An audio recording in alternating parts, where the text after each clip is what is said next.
Kiungo wa kati wa Western Stima Kenneth Muguna ndiye mchezaji bora wa kandanda nchini mwaka huu. Muguna ambaye alikuwa moto wa kutia mbali msimu huu akiisaidia timu yake kumaliza ndani ya sita bora, alitunukiwa hapo jana kwenye hafla maalum ya kuwatuza wale walioshamiri msimu huu. Wachezaji walioshamiri katika ligi kuu ya soka mwaka 2016 walitunukiwa hapo jana katika hafla maalum iliyoandaliwa mjini Nairobi, huku kilele kikiwa ni kutuzwa kwa mchezaji bora msimu huu. The most valuable player for the year 2016 is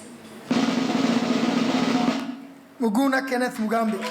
Baada ya kuisaidia Western Stima kumaliza katika nafasi ya 6 kwenye msimu wake wa kwanza, kiungo wa kati Kenneth Muguna aliteuliwa mchezaji bora mwaka huu.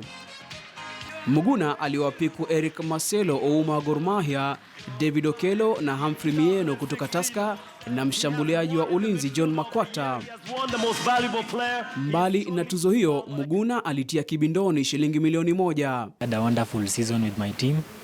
I also helped my team to finish in the best position since they were promoted in the Kenya Premier League, and that was more evident for me to win the MVP. Glavu ya dhahabu ilimwendea mlinda lango wa Posta Rangers Patrick Matasi ambaye alizuia kufungwa katika mechi 15, huku mchezaji mwenza Joaquin Zatudo akiponyoka na taji la mlinzi bora.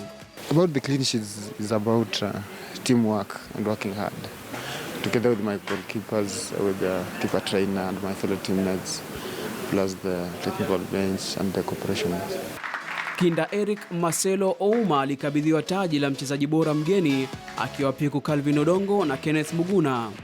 Ingawa Tusker FC ndio walioshinda taji la ligi kuu ya soka mwaka 2016, walikuwa usiku wa Western Stima ambapo Kenneth Muguna alitawazwa tuzo 2. Abula Ahmed, KTN Michezo.